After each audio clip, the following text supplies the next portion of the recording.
¿Qué tal? ¿Cómo están? Muy buenas tardes. Bienvenidos a este Atlántico Noticias de 25 de enero, día que se cumple un mes desde el día de Navidad y a estas alturas ya vamos viendo las consecuencias de las celebraciones tal y como avisaban los científicos.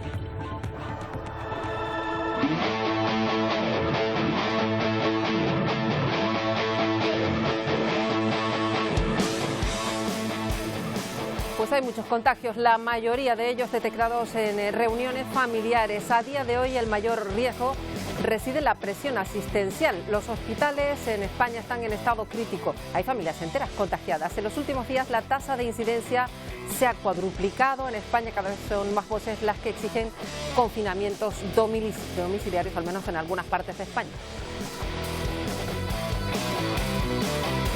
Ya ven que la tercera ola deja datos preocupantes, por ejemplo en la Comunidad de Madrid. Se amplían allí las restricciones de movilidad, van a afectar al 24% de la población. Además el gobierno autonómico ha adelantado ya el toque de queda a las 10 de la noche. Los bares cerrarán a las 9 y están prohibidas las reuniones en las casas particulares. En los restaurantes se reduce el número de comensales, de 6 se pasa a 4 personas.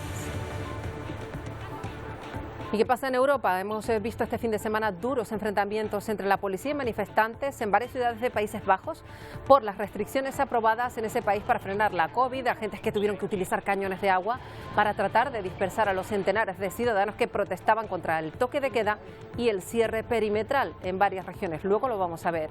Y más comportamientos incívicos que encontramos, y eso a pesar de los esfuerzos por controlar los contagios. Esto es San Bernardino, Paraguay.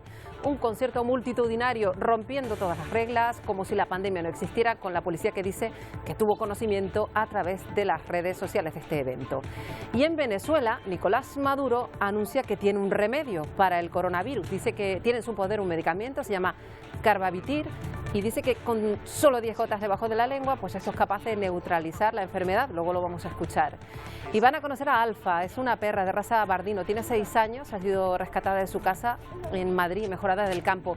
Tuvo que ser auxiliado por la ONG El Refugio, murió por COVID su dueño, algo que está pasando a muchos animales. Más cuestiones que abordamos hoy, porque el ministro de Sanidad, Salvador Illa, dejará mañana mismo el Ejecutivo para centrarse en la campaña electoral de las catalanas. El presidente del Gobierno, Pedro Sánchez, dará a conocer a su sustituto o sustituta en breve. Todas las miradas dirigidas a la canaria y ministra de Política Territorial, Función Pública, Carolina Darias, se postula como sucesora de Illa. Darias cuenta con una amplia trayectoria política en todas las administraciones. Fue la primera mujer en presidir el Parlamento de Canarias. Van a ver una señal que nos llega en directo desde Estados Unidos, esto es Washington, el exterior del Capitolio. Hasta allí llegan hoy los cargos que van a sentar de nuevo en el banquillo, por así decirlo. Es un juicio político, estará ahí en ese estrado a Donald Trump, segunda vez que se enfrenta a un juicio político por el asalto al Capitolio. Bueno, vamos a hablar también de otras cuestiones hoy con Isiar, porque hay muchos canarios y canarias por el mundo haciendo trabajos muy importantes. Hoy, de hecho, Isiar, vamos a estar con uno de ellos. Así es, y sepan en casa que no se pueden perder esta entrevista, porque vamos a conocer a uno de los latinos más influyentes de todo el mundo, nominado nada más y nada menos que al Premio Nobel de la Paz 2020, y lo mejor de todo es que ha nacido aquí en Canarias, concretamente en la isla de Gran Canarias. Así que, como decimos, no se pueden perder esta Atlántico Noticias, porque en tan solo unos minutos les desvelamos de quién se trata. Bueno, entre tantas noticias duras, de vez en cuando nos llegan imágenes que nos permiten sonreír un poco.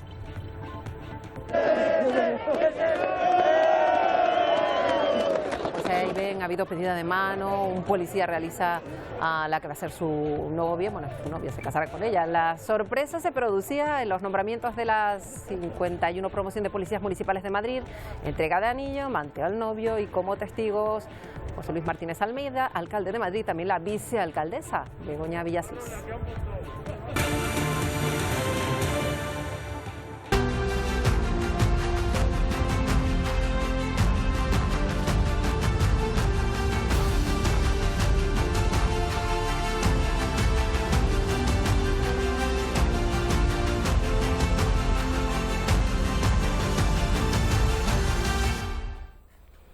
Pues arrancamos con la situación en España. Más de 55.000 fallecidos, 2,5 millones de contagios. Afronta la tercera ola a nuestro país con gran parte de los hospitales de todo el país al borde del colapso.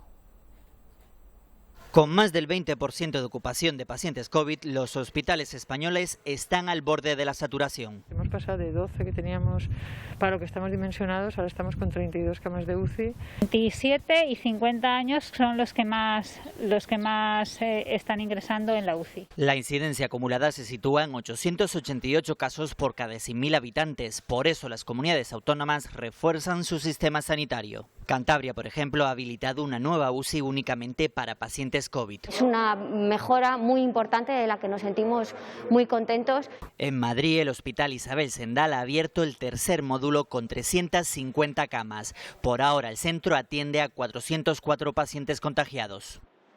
Una tercera ola que ha obligado a reforzar las medidas en varias regiones. La Comunidad Valenciana ha decretado el cierre durante el fin de semana de grandes ciudades. La Rioja y Bilbao han cerrado la hostelería y el comercio no esencial. Madrid adelanta el toque de queda a las 10 de la noche y el cierre de la hostelería a las 9. Las reuniones no podrán superar las 4 personas y siempre convivientes. Además, se amplían las restricciones de movilidad dentro de la comunidad. Zonas básicas de salud que en estos momentos hay en la ciudad de Madrid. Se han instalado ya 56 puntos de control para vigilar la movilidad. Los sanitarios aseguran que estas medidas no son suficientes. Necesitamos, si los gobiernos no lo hacen, lo tenemos que hacer nosotros. Autoconfinamiento.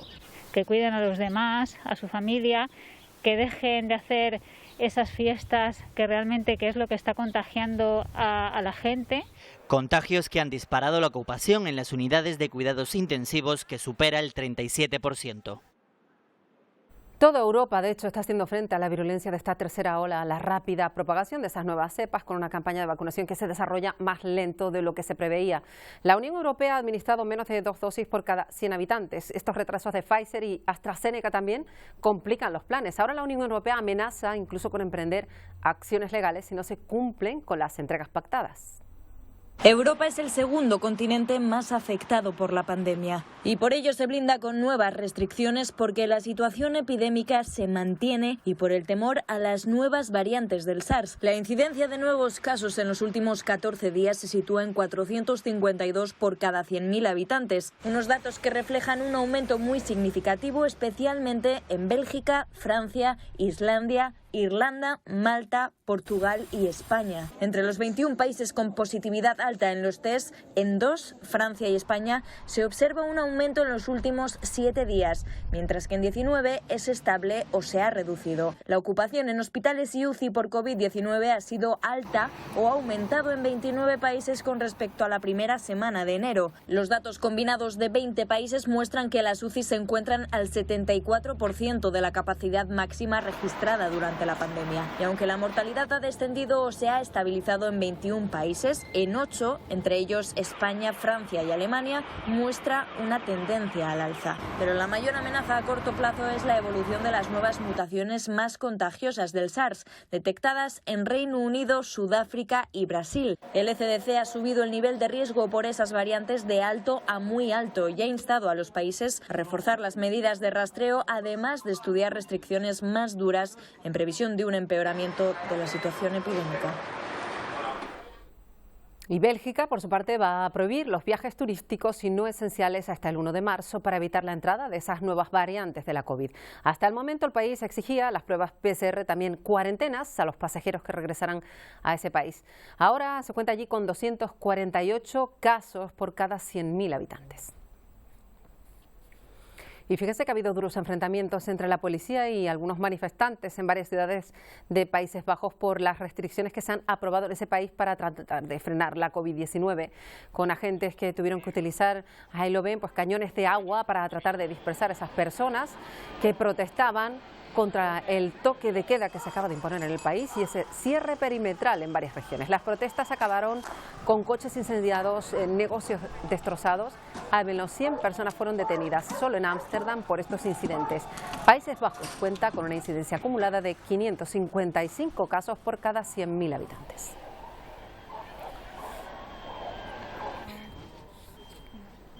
Situación complicada en Europa. Vamos con el análisis hoy lunes. Lucas González es médico, epidemiólogo, especialista en gestión de pandemias y crisis complejas.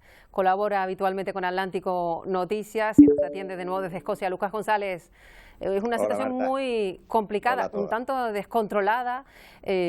¿Es necesario endurecer las medidas o se llega un poco tarde? Es una situación volátil, es una situación que está cambiando rápidamente. Hay gente que está diciendo que esto cambia en horas y ni siquiera en días.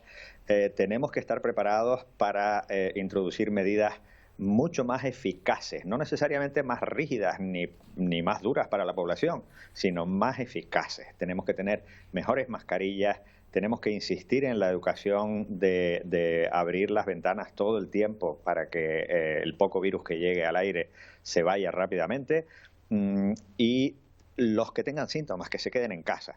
¿Es que eso afecta a la educación? Lo siento, la educación en este momento tiene que tomar un segundo lugar. Efectivamente, esa es la impresión que tienen muchos científicos. Luego está la decisión que toma cada país al respecto, que son muchas. Quería hablar yo de la tercera ola que se ha visto incrementada, Lucas, pues precisamente por esa cepa inglesa, en el caso de Reino Unido, donde te encuentras. Sí. ¿Es más letal realmente, como se ha dicho por parte de Boris Johnson, que luego lo ha matizado el ministro de Salud de ese país? No está claro, y en este primer momento no se puede saber si es más letal porque es directamente más letal, o como es más contagiosa, produce sobrecarga del sistema sanitario y acaba siendo más letal secundariamente. No lo sabemos ni queremos saberlo. Están todos los motivos sobre la mesa para que hagamos la estrategia que los países asiáticos empezaron a hacer desde el principio y que nosotros estamos siendo más remolones en Europa, que es la estrategia de COVID-0, la estrategia de eliminación. Al enemigo ni agua. Hay que llevarlo a cero y mantenerlo ahí. Y si es duro, pero es lo que mejor oportunidades nos va a dar de recuperar la educación y la sociedad y la actividad económica. Claro, está apuntando a esta estrategia, Lucas González, la estrategia de COVID-0 que se ha adoptado, por ejemplo, en China. Allí les funciona, luego lo vamos a ver. En un rato estaremos en Australia en directo para hablar de ese milagro en el que vamos a contar que están a cero contagios desde hace ya 7 días. ¿Qué se ha hecho bien, por ejemplo, en Australia? En Australia se lo han tomado muy en serio, no lo han llamado COVID-0. Pero en la práctica han actuado como tal. Es estrategias de trazadores con muchísima intensidad, con muchísima colaboración ciudadana, todo el mundo ayudando con apoyo a los que se quedan en casa porque están haciendo un servicio público y eso hay que pagarlo. Estamos tratando de que el que tenga síntomas que se quede en casa para ahorrarnos los 10 contagios que se desprenden de ese caso un par de semanas más adelante. Hay que realmente insistir mucho y lo que no tengamos ahora hay que irlo preparando rápidamente porque esto se va a complicar todavía más en cuanto las variantes nuevas se vayan haciendo predominantes. Cuando hay 2 variantes, esta es más competitiva y se va a quedar con todo el mercado, como los teléfonos móviles que son buenos y que la gente los quiere comprar. Bueno. Este se va a convertir en el amo de la situación. Tenemos que preparar todo ya. Y entre otras cuestiones, no quería yo dejar de hablar de las mascarillas. Ahora se habla de que son más efectivas unas que otras, que sí hay que desecharlas de tela, optar por las quirúrgicas muy bien ajustadas o bien por las famosas FFP2, incluso se habla de FFP3. En cuanto a las mascarillas, Lucas González, sobre todo hay que colocárselas muy bien y saber cómo se usan, ¿no? Las mascarillas, cada uno tiene las que tiene en este momento y lo que hay que hacer es colocárselas bien, y hay gente que está ya empezando a utilizar aros de goma que se colocan alrededor de la nariz y la boca y que se atan hacia atrás para sellarlas por los lados. En cuanto a la superficie, es bueno que tengan 2 capas o incluso 3 de materiales distintos para tratar de filtrar el virus de distintas formas. Es lo de las lonchas de queso, pero aplicado a mi cara nada más. Y eso sumado con una producción industrial que no la estamos haciendo en España, y que hay que asumir que esto va a seguir durando durante muchos meses, aunque tengamos vacuna. Efectivamente, y luego está la cuestión que yo siempre le comento a Lucas González, que tiene que ver con la ventilación. En las aulas de Canarias, todas las ventanas están abiertas de los colegios. Eso se debería hacer en cualquier ámbito en el que vaya a reunirse un número de personas, por más que haya un aforo pues más limitado, ¿verdad? Las únicas reuniones que se pueden tolerar, digamos, que se pueden admitir sin ningún problema, son las reuniones entre personas que conviven juntos y que no tienen síntomas. Hay gente que está hablando de que incluso cuando hay alguien que tenga síntomas en la familia, esa persona debería aislarse del resto. Y hay países en los que, por ejemplo, en Nueva York, que estaban ofreciendo habitaciones de hotel para que la gente se separe de su familia y no contagie secundariamente a los demás. En Canarias hay hoteles, ¿no? se podrían hacer cosas parecidas. Pero en cualquier caso, lo que estás comentando de que hay que tratar de reducir el número de personas con las que estamos al máximo, y no solo eso, hay que ser consciente de con quiénes estamos, porque si alguien tiene síntomas, entonces hay que avisarles de que ellos se aíslen. Pues Lucas González, como siempre, muchísimas gracias por haber estado con nosotros. Muchas gracias a ti. Hasta luego.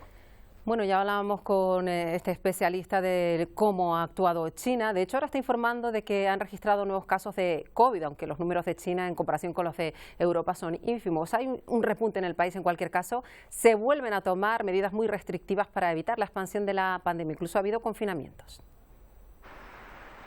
China contabilizó 65 contagios locales de COVID, lo que supone un descenso respecto a los últimos días, mientras continúan las pruebas masivas y los confinamientos selectivos para atajar los brotes justo un año después de la cuarentena en Wuhan y en vísperas de la fiesta del Año Nuevo Lunar. El país asiático continúa en alerta, aunque presenta ya una curva descendente de contagios por transmisión local tras informar de 90 casos de este tipo el sábado, 94 el viernes y 126 el jueves.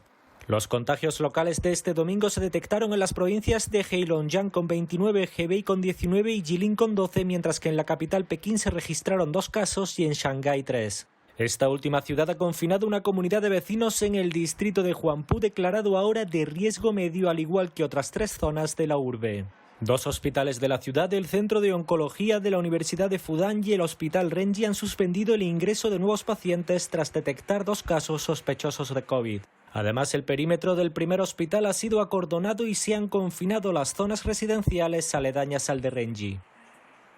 ¿Y qué pasa en Venezuela? Pues allí continúan sumando contagios también por la pandemia. Desde abril tiene previsto iniciar la campaña de vacunación y a esto se le suma la relajación en cuanto a las medidas allí de prevención y el anuncio de Nicolás Maduro de un medicamento milagroso porque dice que es capaz de neutralizar el virus. ¿Se imaginan un medicamento capaz de neutralizar el COVID si se aplica cada 4 horas? Sería casi imposible, pero parece las goticas milagrosas de José Gregorio Hernández que Nicolás Maduro lo ha logrado. Su nombre es Carbativir. Según el presidente, es un poderoso antiviral que solo con 10 gotitas debajo de la lengua nosotros vamos a tener grandes resultados.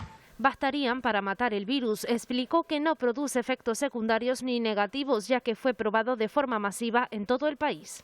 A todos los pacientes moderados, a todos los pacientes, pero a los pacientes moderados y a los pacientes graves, para que ustedes vean que vamos a bajar esa tasa de letalidad a cero. Y esta su meta. A partir de este lunes comenzaría la producción masiva de este medicamento. Maduro exportaría miles de dosis, eso sí, solo con países aliados como Bolivia o Cuba. Y aunque los científicos no se han pronunciado sobre esta medicina, según el gobierno venezolano, lo presentarán a la OMS para que certifique su eficacia. Varios grupos de centro-derecha y centro-izquierda en Brasil organizaron una caravana de coches para pedir la destitución de Jair Bolsonaro por su gestión ante la pandemia. Estos partidos quieren conseguir que el Congreso abra un juicio contra el presidente del país. El movimiento Brasil Libre, medio centenar de vehículos recorrieron las calles de la capital. Situación complicada en Brasil en cuanto a la pandemia, también en Estados Unidos. La situación es crítica a día de hoy. De hecho, el número de fallecidos por COVID duplica precisamente al de Brasil. Estados Unidos ha superado este domingo los 25 millones de contagios de coronavirus y lo ha hecho poco más de un año después de que informara de su primer caso. El número de muertes es de 417.538, lo que le mantiene como el país más afectado por la pandemia en el mundo. La cifra de los 25 millones de casos de COVID-19 supone un 25,2% del total mundial. En cuanto al número de fallecidos, Estados Unidos prácticamente dobla a Brasil, que con 216.445 decesos ocupa el segundo lugar en las estadísticas. Al país norteamericano le siguen en número de casos India con más de 10,6 millones y Brasil con más de 8,8 millones. La Universidad de Hopkins ha señalado el 21 de enero de 2020 como el día en el que se reportó el primer caso del virus en Estados Unidos, que 367 días después ha sido contraído por el 7,62% de la población estadounidense. Este jueves el presidente de Estados Unidos, Joe Biden, lanzó lo que describió como una estrategia de tiempos de guerra para contener la pandemia, que incluye la cuarentena obligatoria para los viajeros que lleguen al país desde el extranjero y la orden de llevar mascarilla en los aviones. En su primer día entero en el poder, Biden se centró en el reto más urgente que afronta su gobierno, una pandemia que ha dejado más muertes en Estados Unidos que en ningún otro país y ha superado las cifras de caídos estadounidenses durante la Segunda Guerra Mundial. El mandatario ha pronosticado que en febrero se superará el 500.000 de fallecidos y que en total morirán más de 600.000. En condiciones normales, estas colas se producían para acceder a los parques temáticos. Y fíjense que ahora con la pandemia la concentración de vehículos tiene una explicación distinta.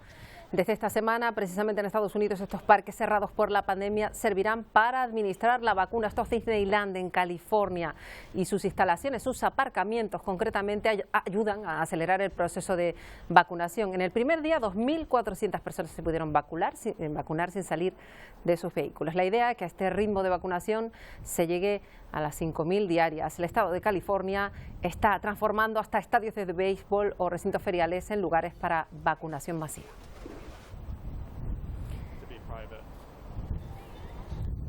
Fíjense lo que ha ocurrido en Colombia. En Medellín se ha detectado la falsificación de análisis PCR para poder viajar sin ningún tipo de control o aspirar a un puesto de trabajo. Los interesados llegan a pagar un dineral hasta 3.000 euros por una prueba diagnóstica falsa. La Secretaría de Salud de Antioquia está en alerta por la denuncia que llegó a Noticias Caracol frente a una presunta falsificación de los resultados de las pruebas de COVID-19 que se estarían utilizando al parecer para viajar, presentar incapacidades o certificados que se requieren antes de ingresar a laborar. Hemos estado hablando con los laboratorios y hay un laboratorio que nos reporta un resultado del laboratorio que no fue expedido por ellos. Entonces vamos a revisar qué es lo que está pasando con esto, pero lo más importante es invitar a la ciudadanía a denunciar estos casos. Yo no me tengo que hacer la prueba para nada. No se lo tienen que hacer. ¿Y qué costo tiene? ¿Qué pena? Vale 80.000 pesos. Listo. ¿Y vos me la mandás por correo o impresa? Sí. No, por correo, PDF y al WhatsApp.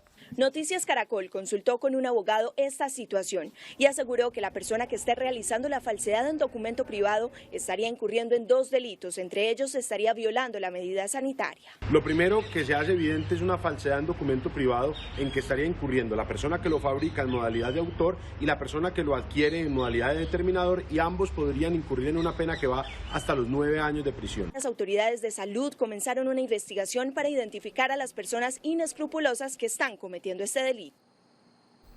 Todo el mundo se esfuerza por controlar los contagios, pero seguimos encontrando actitudes que nada tienen que ver con la seguridad y la prevención. Fíjense en San Bernardino, en Paraguay, un concierto rompiendo cualquier tipo de regla.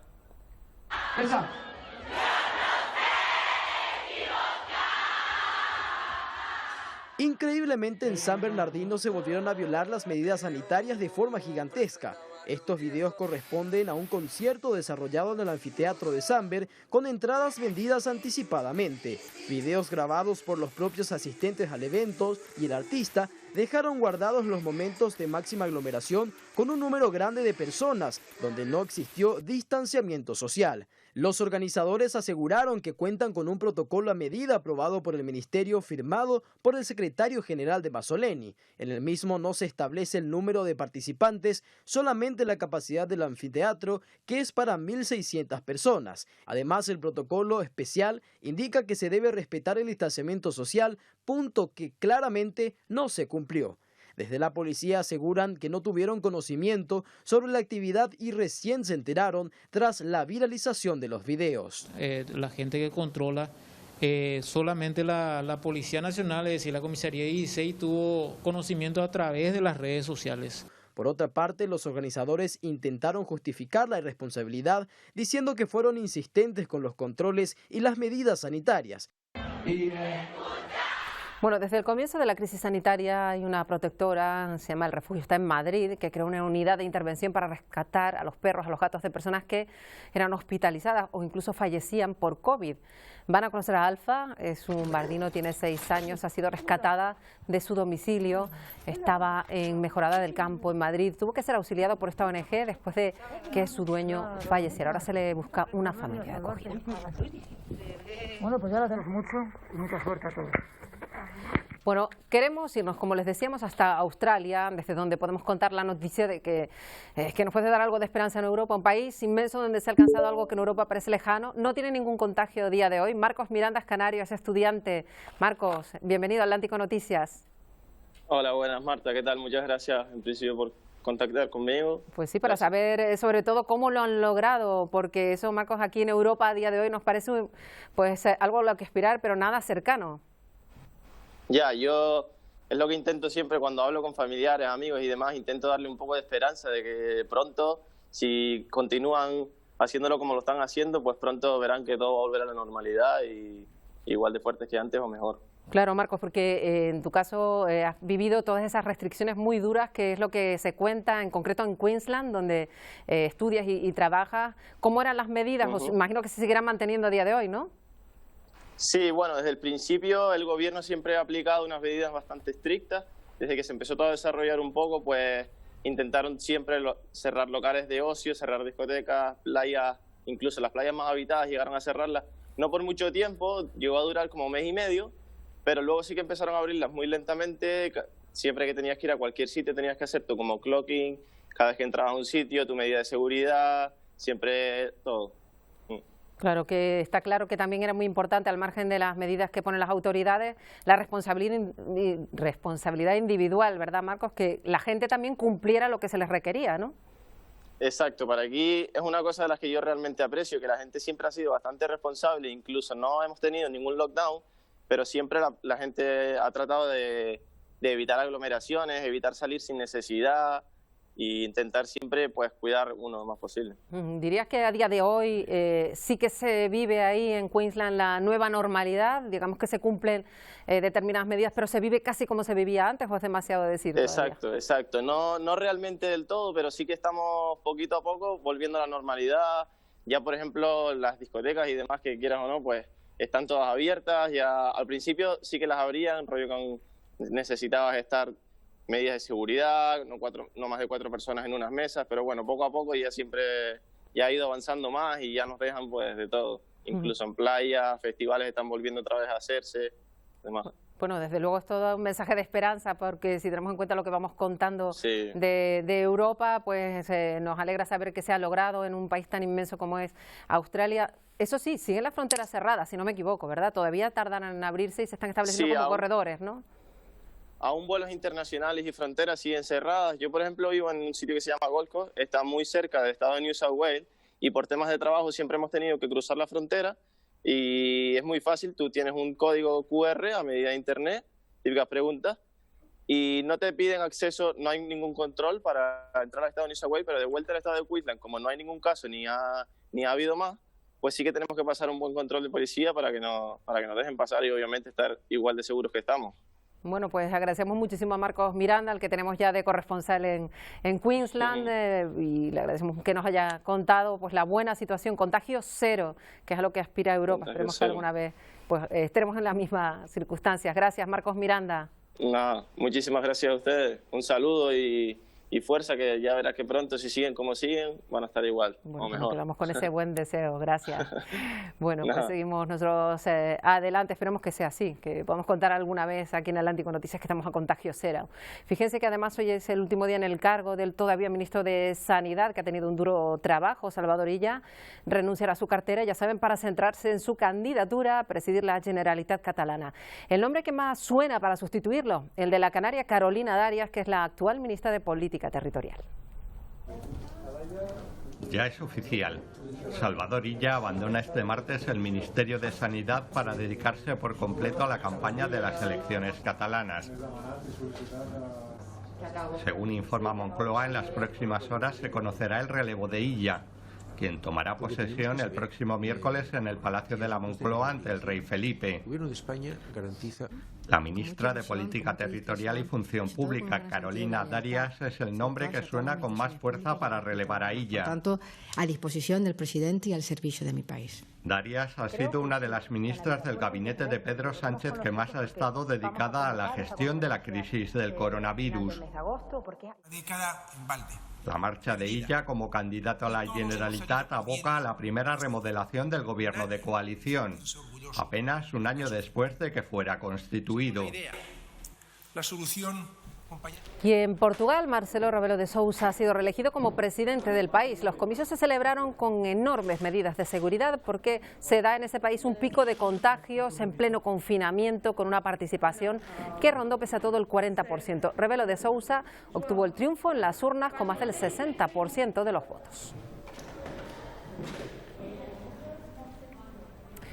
Precisamente luchar contra la pandemia es el camino que Joe Biden está siguiendo para revertir los contagios en Estados Unidos. En su agenda también tiene marcada una fecha, lo hemos contado ayer, la del impeachment. ¿Ya se sabe cuándo va a ser este segundo juicio político?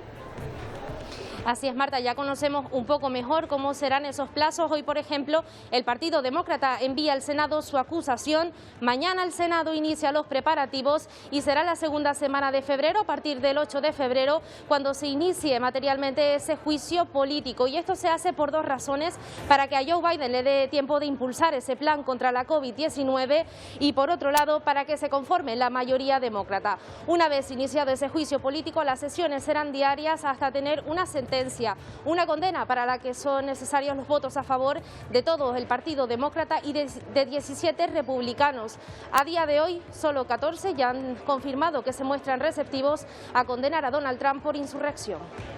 Bueno, seguimos con la agenda de Biden. Una de las principales propuestas, darle a los ciudadanos más de la ciudadanía, a más de 11 millones de personas extranjeras que allí viven o trabajan, a iniciar cómo va a ser este cambio en la política migratoria. Pues bien, comenzaremos con aquellos migrantes, pues antes del que hayan llegado a Estados Unidos antes del 1 de enero de 2021, ellos podrán acceder a un permiso de residencia temporal.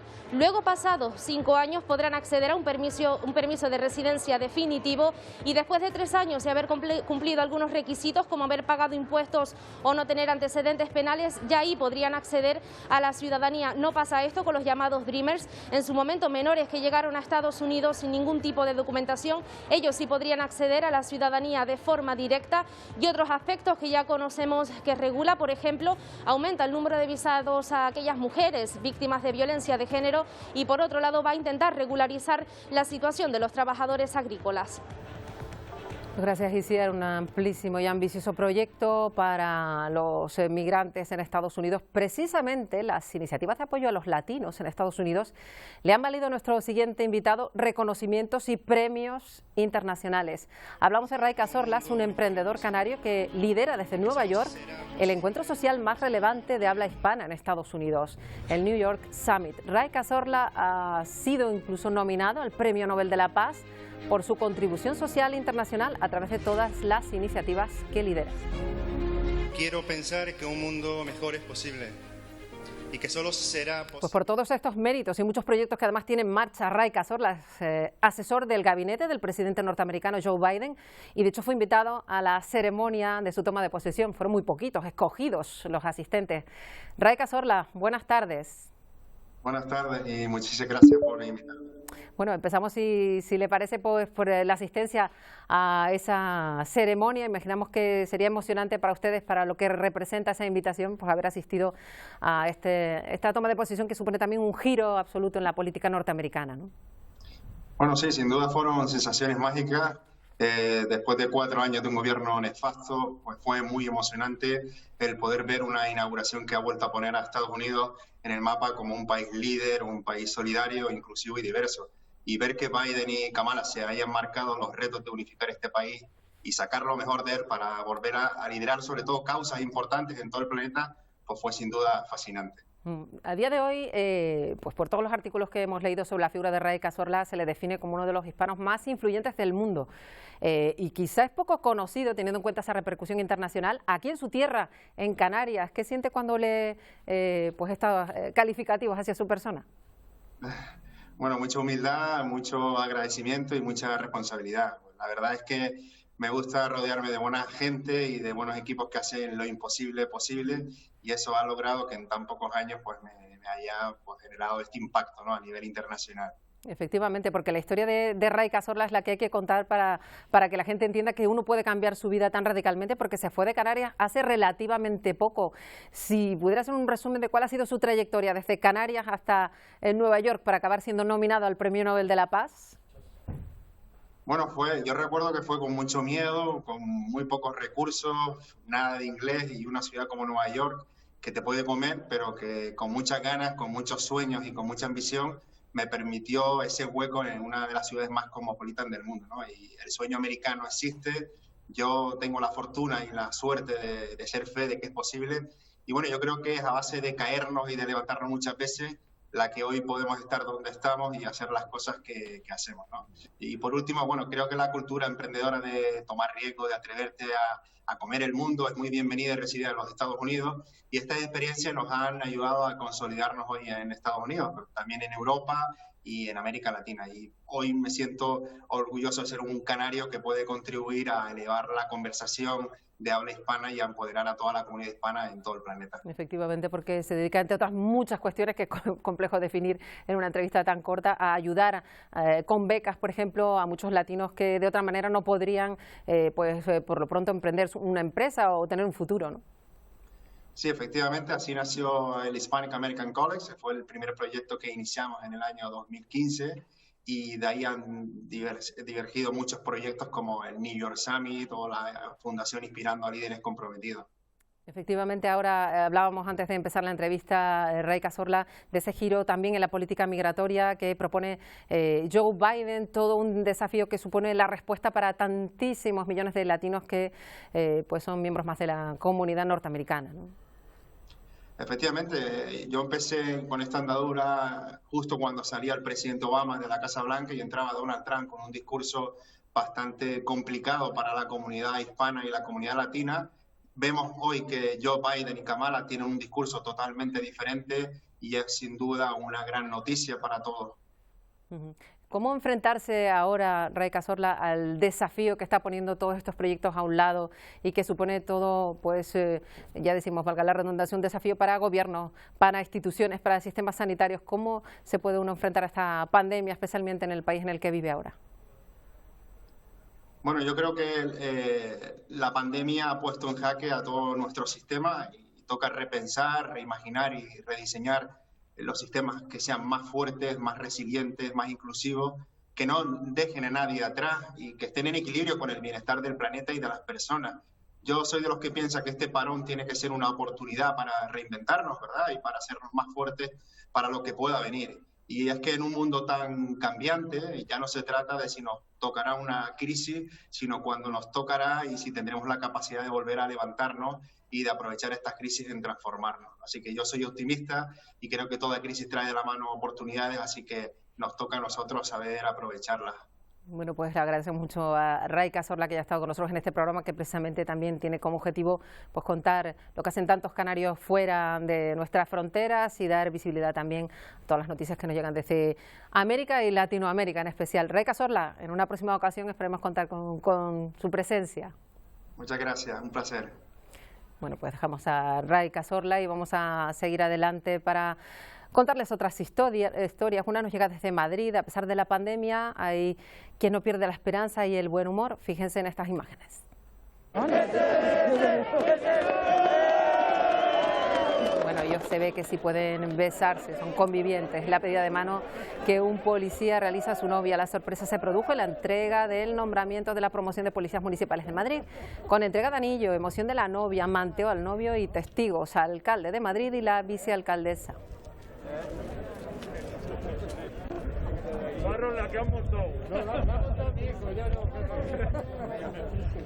Bueno, y los artistas callejeros están, ya saben, entre los profesionales, el grupo de profesionales más castigados por la crisis sanitaria. En Perú los contagios, los fallecimientos se multiplican y comer del arte se ha convertido en un ejercicio de supervivencia. Con algunas de estas historias los vamos a dejar por hoy. Enseguida, ya saben, llega el Telenoticias 1 con toda la información de las islas. Nosotros regresamos mañana, ya saben, a las 2:45. Pasen una buena tarde.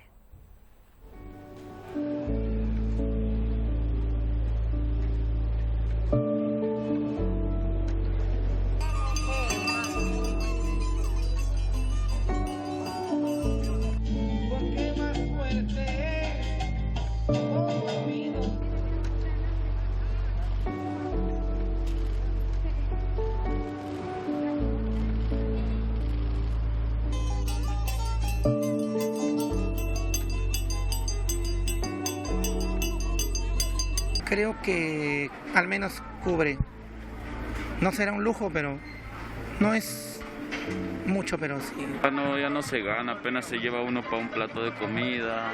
Es muy difícil ahora.